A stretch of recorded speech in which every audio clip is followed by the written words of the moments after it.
நிகிதா வந்துட்டு என்னோட ஸ்டூடெண்ட் 2006ல் 2010ல் 8 லட்ச ரூபா வட்டி வாங்கி கொடுத்துருக்கேன். போலீஸில் என்னோட கேஸவே ப்ரொசீட் பண்ணல. எப்போ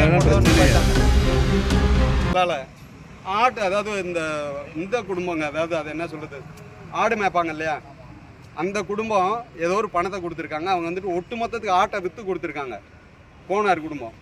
அதனால் வந்துட்டு அவங்களால முடியலை அப்படின்னு சொல்லிட்டு அந்த ஒட்டுமொத்த குடும்பமே மருந்தை குடிச்சு செத்துட்டாங்க அப்படின்ற செய்தியெல்லாம் காதில் கேட்டிருக்கேன். எந்த அளவு உண்மைன்னு தெரியலை.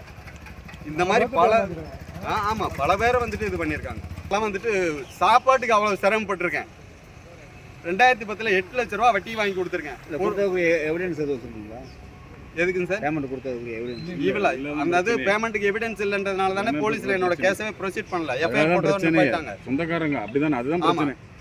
ரத்த சொந்தம். அதாவது நிகிதா வந்துட்டு என்னோட ஸ்டூடெண்ட்டு 2006ல் அவளுக்கு உடனடியாக கவர்மெண்ட் காலேஜில் ப்ரொஃபஸர் வாங்கிட்டாங்க. தங்கச்சிக்கு போஸ்ட் எப்படி வாங்கணுமோ அதே போல் உனக்கு வாங்கி தரேன்னு சொன்னாங்க எனக்கு. அதனால் அந்த இதை பண்ணணும் நம்பி. ஏன்னா என்னோட ஸ்டூடெண்ட்டுக்கு கவர்மெண்ட் காலேஜ் போஸ்ட் கிடச்சிருக்கேன். அப்போ எனக்கு கிடைக்குமில்ல, பிஜி போஸ்ட் தானே எனக்கு கேட்டிருந்தோம். செய்திகளை உடனுக்குடன் தெரிந்து கொள்ள கீழ்கண்ட கேபிள் மற்றும் டிடிஹெச் நெட்வொர்க்குகளில் எம்நாடு செய்தி தொலைக்காட்சியை காணுங்கள். பாதகம் செய்பவரை கண்டால் நாம் பயம் கொள்ளலாகாது பாப்பா. மோதி மிதித்து விடு பாப்பா, அவர் முகத்தில் உமிழ்ந்து விடு பாப்பா.